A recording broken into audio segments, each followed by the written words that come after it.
जी, अभी हम डिस्कस करने जा रहे हैं एक इम्पॉर्टेंट टॉपिक को जिसको बोलते हैं मैच्योरेशन।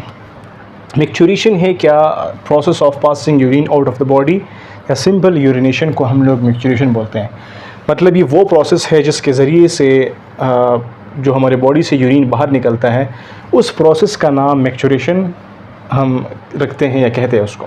सो मैच्योरेशन सिंपल क्या है, यूरिनेशन का प्रोसेस। ठीक है, तो ये चंद एक स्टेप्स पर मुश्तमिल होता है। स्टेप वन को स्टेज वन बोलते हैं। इस प्रोसेस की हम बात कर रहे हैं। पहला स्टेज क्या होता है, फिलिंग होगा। जो यूरिनरी ब्लैडर है वो ब्लैडर फिल करेगा। ठीक है, फिलिंग करने के बाद देखो यहाँ पर यूरिन आएगा फ्रॉम द यूरेटर्स, किडनीज़ के। ठीक है, यहाँ पर किडनीज़ है हमारे, तो उन किडनी से यूरिन आएगा, ब्लैडर में जमा होगा। जमा होने से क्या करेगा, ये फिर दीवारों के ऊपर प्रेशर डालेंगे। प्रेशर डालने से यहाँ पर दीवारों में है रिसेप्टर्स जिनका नाम है स्ट्रेच रिसेप्टर्स।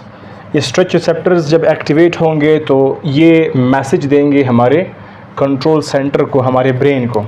वहाँ पर हमारे पास ब्रेन का पोर्शन कॉर्टेक्स और इसी के साथ पोन्स, इन दोनों के कॉम्बिनेशन से, कोऑर्डिनेशन से यूरिनेशन का प्रोसेस आगे जाएगा एम्प्टीइंग स्टेज की तरफ। एम्प्टीइंग में क्या होगा, जो हमारा ब्लैडर है और यहाँ पर हमारा यूरेथ्रा है। ठीक है, ये यूरिनरी ब्लैडर और ये स्फिंक्टर और यहाँ पर स्फिंक्टर और यहाँ पर ओपनिंग। ठीक है, अभी स्फिंक्टर हमने क्या कहा, यहाँ पर सिंपल सा डिस्कशन है, पहले हम कर चुके हैं। स्फिंक्टर का मतलब है एक सर्कुलर यानी कि रिंग टाइप मसल है जो कि वन वे मूवमेंट को अलाउ करता है। यूरिन यहाँ पर इकट्ठा हुआ, इसने फिर यहाँ से आना है, तो यहाँ पर एक इनवॉलंटरी स्फिंक्टर, इंटरनल स्फिंक्टर उसको हम लोग बोलते हैं, जो हमारे कंट्रोल में नहीं है, हमारे नर्वस सिस्टम के कंट्रोल में है। वो ख़ुद ब खुद कंट्रोल होता है नेचुरली, तो उसको बोलते हैं इंटरनल स्फिंक्टर। वो पहले कॉन्ट्रैक्ट होगा, बंद होगा जब तक यूरिनरी ब्लैडर में यूरिन काफ़ी जमा नहीं हो जाता। जब काफ़ी कंसंट्रेशन जमा होता है फिर कॉर्टेक्स पोन्स को सिग्नल मिलते हैं कि भाई नर्वस सिस्टम के थ्रू ये जो इंटरनल स्फिंक्टर है इसको क्या करें, रिलैक्स करें।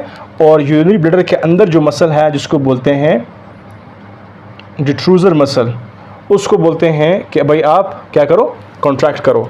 डिट्रूजर मसल कॉन्ट्रैक्ट होंगे, यूरिन आगे पुश होगा, स्फिंक्टर मसल रिलैक्स होगा, खुल जाएगा, तो यूरिन यहाँ से आगे करके यूरेथ्रा में आएगा। यूरेथ्रा के फ़ौरन बाद, यूरेथ्रा से आगे जो है यूरिन यहाँ पर हम कंट्रोल कर सकते हैं वॉलंटरी तरीके से, क्योंकि जो ये वाला स्फिंक्टर है इसको बोलते हैं एक्सटर्नल स्फिंक्टर। इस स्फिंक्टर का यानी कि इस सर्कुलर मसल का कंट्रोल हमारे बॉडी में है, हमारे पास है एक सर्टेन टाइम तक, एक सर्टेन लिमिट तक।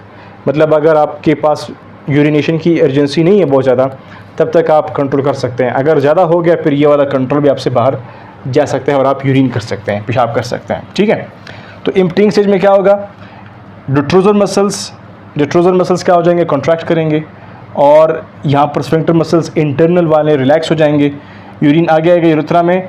और जो यहाँ पर एक्सटर्नल स्फिंक्टर है या यूरेथ्रा का स्फिंक्टर है वो भी रिलैक्स होगा और उससे फिर क्या हो जाएगा, यूरिनेशन होगा। ये स्टेजेस हैं। अभी ये जो नर्वस कंट्रोल है उसको थोड़ा सा समझते हैं। हमारे नर्वस सिस्टम जो है उसका कुछ एक ख़ास हिस्सा, ख़ास तौर पर सिंपैथेटिक, पैरासिम्पैथेटिक और पेडेंटल का हम जिक्र करेंगे, जो कि यहाँ पर थोड़ा सा पहले डिस्कस कर चुके हैं। जब हम इमरजेंसी की कंडीशन में होते हैं या कोई अचानक से काम हमें पेश आए या कोई खौफ हो हमारे ऊपर, तो उस टाइम अपने लोगों ने गौर किया होगा भाई हमसे यूरिनेशन नहीं होती, तो उस टाइम जो सिंपैथेटिक नर्वस सिस्टम है वो यूरिनरी ब्लैडर का जो ट्रेजर मसल्स और जो इंटरनल स्फिंक्टर है उन दोनों को कहते हैं कि भाई नो, स्टॉप करो। तो ये सिंपैथेटिक सिस्टम क्या होता है, स्टॉप करवाता है यूरिन को, अगर हमारे बॉडी में इमरजेंसी का सिस्टम जो नर्वस सिस्टम है वो एक्टिवेट होता है। पैरासिम्पैथेटिक ये वो सिस्टम है, इसको हम लोग बोलते हैं the system of rest and digest. ये नर्वस सिस्टम के अपने सिस्टम्स की क्लासिफिकेशन है। सिंपैथेटिक इमरजेंसी वाला है और पैरासिम्पैथेटिक रेस्ट और डाइजेस्ट वाला है। मतलब जब आप रेस्ट में होंगे तो आपके बॉडी में नर्वस सिस्टम का जो पोर्शन है पैरासिम्पैथेटिक वो एक्टिवेट हो जाएगा। जब पैरासिम्पैथेटिक एक्टिवेट होगा तो फिर आप रेस्ट की हालत में होंगे, और जो भी लोग रेस्ट में होते हैं उनको फीलिंग्स, अगर वो सिंपल हाइड्रेटेड है तो बराबर से हैं तो उसको यूरिनेशन ईजीली आता है। और हम लोग यूरिन भी तब कर सकते हैं जब हम रिलैक्स जाएंगे, तो जब हम जाएंगे टॉयलेट की तरफ, वॉशरूम की तरफ, तो वहाँ पर हम बैठेंगे तो ईज़िली हम यूरिनेट कर सकते हैं। ठीक है, तो वो टाइम क्या होता है, वो हम रेस्ट की कंडीशन में होते हैं। लेकिन अगर आपके पीछे कुत्ता दौड़ रहा हो या फिर कोई और मसला हो गया तो फिर आप दौड़ोगे ही लेकिन आप यूरिन नहीं कर पाओगे। तो आपके पास सिंपैथेटिक सिस्टम उस टाइम कहता है आपके यूरिनरी ब्लैडर को और स्फिंक्टर को कि भाई बंद हो। यूरिनरी ब्लैडर रेट्रोजर मसल्स रिलैक्स होंगे, स्फिंक्टर इंटरनल वाले कॉन्ट्रैक्ट ही रहेंगे ताकि यूरिन स्टोर ही रहे आपके यूरिनरी ब्लैडर में। लेकिन जैसे ही आपका रेस्ट कंडीशन पहुंचता है तो पैरासिम्पैथेटिक एक्टिवेट हो जाएगा, जो कि इन सब को क्या कहेगा, रेट्रोजर मसल्स को एक्टिवेट करेगा कॉन्ट्रैक्शन की तरफ कि भाई पेशाब को आगे पुश करे। स्फिंक्टर इंटरनल खुलेगा ताकि आगे के पेशाब आगे मूव करे यूरेथ्रा में, और एक्सटर्नल स्फिंक्टर को भी अलाउ कर लेगा, हमारे कंट्रोल में है, हम अलाउ कर लेंगे इसको, तो फिर यहाँ से आगे की तरफ यूरिनेशन हो जाएगा।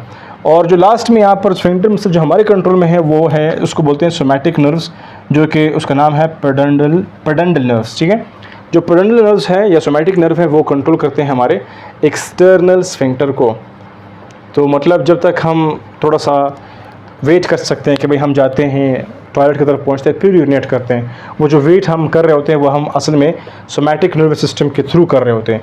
तो इनवॉलंटरी कंट्रोल हमारे जो यूरिनरी सिस्टम है उसके ऊपर भी हैं, मैच्योरेशन में, और वॉलंटरी भी हैं। ये दोनों आपके लिए क्या है, इनवॉलंटरी कंट्रोल्स हैं, मतलब आपके इख्तियार में नहीं है। सोमैटिक या पेडेंडल जो है वो आपके इख्तियार में है लेकिन उसका भी एक लिमिट होता है। ठीक है, तो ये सिंपल इजी एक्सप्लेनेशन है मैच्योरेशन प्रोसेस का, या द प्रोसेस ऑफ यूरिनेशन जो है वो कैसे होता है उसका एक्सप्लेनेशन है। And I hope you got, so this is all about, ठीक है, this was all about the maturation process. For further don't forget searching us on YouTube, Dr. UUT lectures. Thank you.